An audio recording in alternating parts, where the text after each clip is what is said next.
Les amis, comme vous le savez, j'ai une certaine admiration pour Sarah Knafo parce que je trouve qu'elle est toujours assez pertinente dans ses interventions et personnellement, je pense qu'elle a un rôle à jouer dans l'avenir de Reconquête. Bien sûr, en disant ça, je ne vais pas m'attirer la sympathie de nombreuses personnes qui pensent que Reconquête, c'est Éric Zemmour comme Éric Zemmour, c'est Reconquête. Bien sûr, j'ai beaucoup de respect pour Éric Zemmour et je lui souhaite le meilleur, mais je ne suis pas sûr qu'il pourra réaliser son objectif de devenir président parce que malheureusement, en faisant son travail, en mettant l'accent sur tous les problèmes qui touchent la France aujourd'hui, Éric Zemmour a aussi eu quelques problèmes, quelques polémiques qui ont entaché son image et les Français sont très attentifs à l'image que porte un candidat. C'est malheureux, mais c'est comme ça. Et je trouve que dans cette optique, Sarah Knafo pourrait peut-être incarner le futur de ce parti. C'est mon avis, peut-être que certaines personnes ne seront pas d'accord, mais je pense que ça peut être le cas. Et dans cette vidéo, elle répond à Julien Drey qui est un des fondateurs de SOS Massisme. Julien Drey qui est un gauchiste assumé. C'est un juif et d'ailleurs je ne comprends pas comment un juif peut militer autant pour protéger certaines populations qui ont une sainte horreur de sa communauté à lui. Mais tout ceci n'est qu'un cirque. Ces gens sont dans le militantisme juste parce que ça leur donne soit des points de vertu, soit de l'argent. C'est aussi simple que ça. Quand vous voyez des gens qui se battent pour des causes humanistes, etc., sachez qu'il y a toujours du pognon derrière. C'est la dure réalité de la vie, c'est un peu sale, mais c'est comme ça. Dans cette vidéo, elle remet à sa place Julien Drey avec des mots que je trouve très bien choisis, très pertinents. On va voir ça tout de suite. Avant tout, n'oubliez pas de vous abonner, de liker, de partager, de commenter. C'est très important pour la chaîne. Objectif 10 000 abonnés pour 2025. Faites l'effort de vous abonner, ceux qui ne sont pas abonnés et qui suivent la chaîne. Nous sommes 17 000 spectateurs réguliers. Pourtant, nous ne sommes même pas encore à 7 000 abonnés. Je trouve que c'est assez dommage. Donc, faites l'effort de vous abonner. Ça vous prend quelques secondes et ça permet de donner un coup de pouce à la chaîne. N'oubliez pas également de vous abonner à la newsletter. Le lien est en description. Pour ceux qui ne savent pas comment faire, je vais vous mettre une petite vidéo tuto. C'est entièrement gratuit et c'est le moyen par lequel je vous donnerai des informations sur les évolutions importantes de la chaîne. Cette année, je compte faire des vidéos un peu plus historiques, peut-être sur une autre chaîne, mais vous aurez les informations le moment venu, justement grâce à cette newsletter. Bon, j'arrête et on commence avec cette vidéo. Ça a été publié par Sarah Knafo qui dit « Julien Drey, pour parler des banlieues, vous avez parlé de ghetto. Pour les expulsions de délinquants, vous parlez de rafle. Pour le logo de SOS Massisme, vous avez choisi une main jaune pour appeler l'étoile jaune. Vous êtes responsable du ressentiment contre la France. » Je trouve qu'elle a raison dans tout ce qu'elle dit. Regardons cette vidéo. Vous dites si on avait déghettoisé. Et ça, sincèrement, je vous le reconnais, vous êtes très fort sur l'emploi des mots. Et on sent bien votre formation trotskiste, tout à fait, on reconnaît le trotskiste en vous. Mais les mots que vous avez employés dans votre vie ont toujours été utilisés à dessein, ils ont touché juste, et à mon avis, ils ont fait beaucoup de mal. Je vais vous donner quelques exemples. Quand vous parlez des banlieues qui se communautarisent parce que les Français s'en vont, parce qu'ils ne peuvent plus vivre comme ils vivent, et c'est une jeune fille du 93 qui vous le dit, vous parlez de ghetto. Quand vous parlez d'expulsion, de clandestins par exemple, ou de délinquants, vous parlez de rafle. Bon, ce qui est déjà très bien avec Sarah Knafo, c'est que c'est une fille du peuple. Elle a grandi dans ces quartiers sensibles, dans le 93. Donc, on ne pourra pas lui dire, oui, tu es une parvenue, tu parles de ce que tu ne connais pas. Elle a vécu dans ces quartiers. Je ne sais pas si elle faisait partie d'une famille nantie ou si elle faisait partie d'une famille quelconque. Mais force est de constater qu'elle s'en est sortie par la force du travail, peut-être aussi parce qu'elle a rencontré les bonnes personnes, mais je pense que tout ça fait partie aussi de ce qui fait qu'on réussit à atteindre ses objectifs ou non. On ne pourra pas lui enlever le fait qu'elle a travaillé, elle a été à l'ENA, etc. Ça, déjà, c'est quelque chose de très bien. Et aujourd'hui, si elle arrive à s'exprimer avec autant de classe, avec autant de clarté, c'est qu'elle a une tête bien faite. C'est aussi simple que ça. Ce qu'elle dit est vrai, parce que les gauchistes ont une facilité à utiliser des mots, des concepts qui ont été créés de toutes pièces et qui servent leur discours. Tout ce qui se passe aujourd'hui en réalité est façonné par les gauchistes. Quand vous voyez qu'on traite tout le monde de fachoux, d'extrême, etc., ce sont les gauchistes qui ont inventé ces termes pour museler l'opinion publique. Aujourd'hui, quand vous dites certaines choses, on vous traite de fachoux, on vous traite de massistes, etc. c'est juste pour vous fermer votre gueule.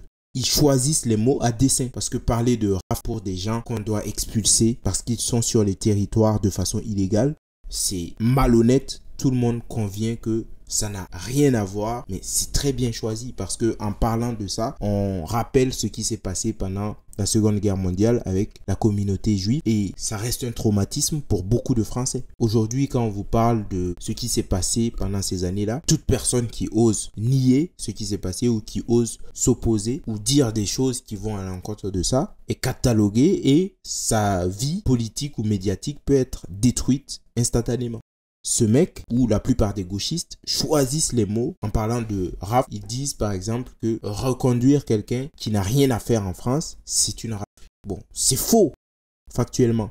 Mais avec ces mots, ils vous empêchent soit de vous prononcer parce que vous aurez peur d'affronter le regard des autres, vous aurez peur d'être pointé du doigt dans l'espace public. Et c'est comme ça qu'on permet à des millions de personnes, à des milliers de personnes qui arrivent en France et qui normalement devraient être reconduits à la frontière, de rester et de se sentir même privilégiés de faire tout ce qu'ils veulent.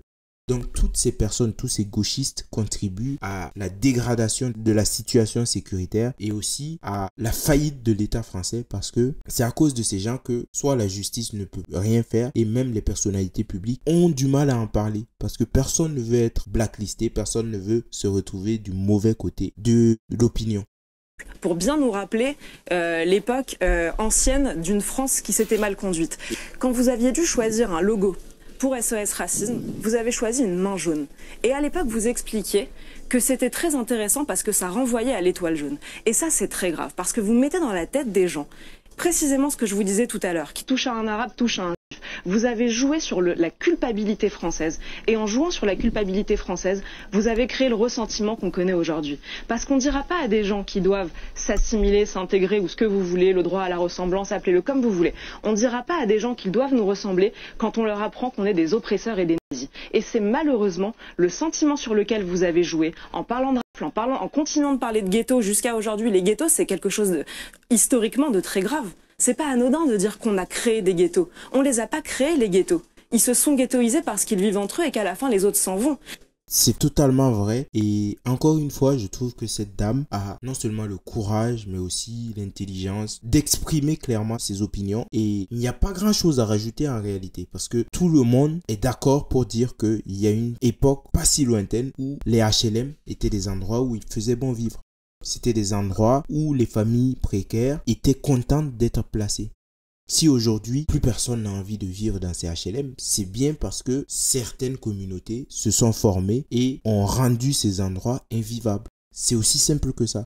Mais le dire aujourd'hui, c'est devenu tellement synonyme de mal que plus personne n'ose le dire. Alors que c'est factuellement vrai. Et aussi le fait d'assimiler l'intégration et l'assimilation à quelque chose de méchant, à quelque chose de massif. C'est toutes ces choses qui ont fait que la société française s'est détruite au fil du temps. Parce que comment vous voulez que des migrants, des immigrés et des fils d'immigrés veuillent s'assimiler à une société quand il y a des personnes qui leur disent tout le temps cette société est méchante, cette société vous a fait du mal, cette société fait tout pour que vous vous intégriez pas. Et même si vous vous intégriez, vous ne serez jamais à la hauteur, vous ne serez jamais considérés comme des citoyens normaux parce que de toute façon, vous êtes des minorités et vous souffrez. Ne faites aucun effort, vous avez le droit de rester comme vous êtes.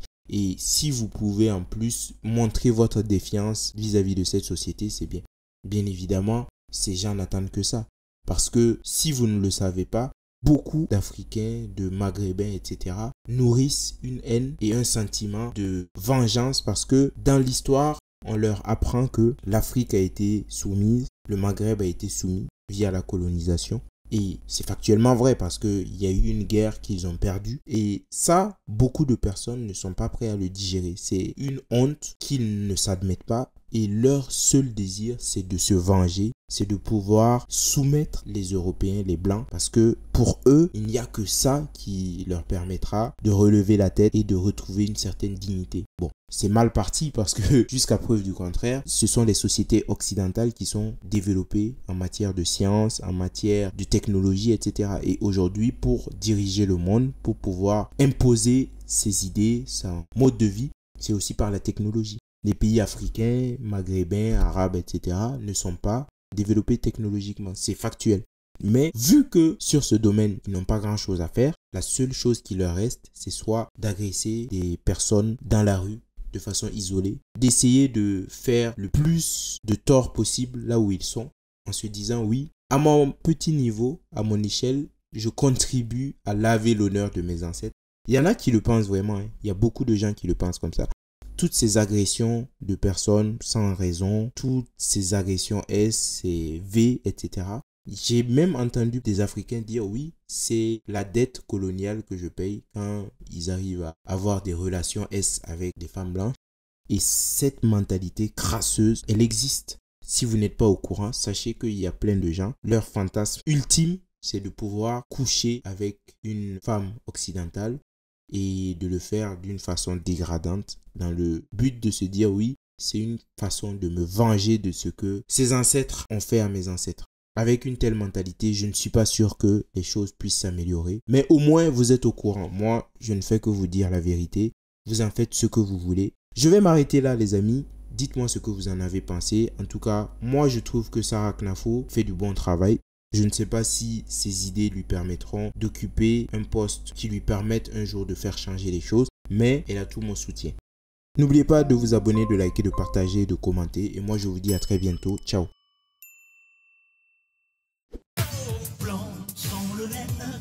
Des blagues, comme quoi sans haine, on est tous les mêmes.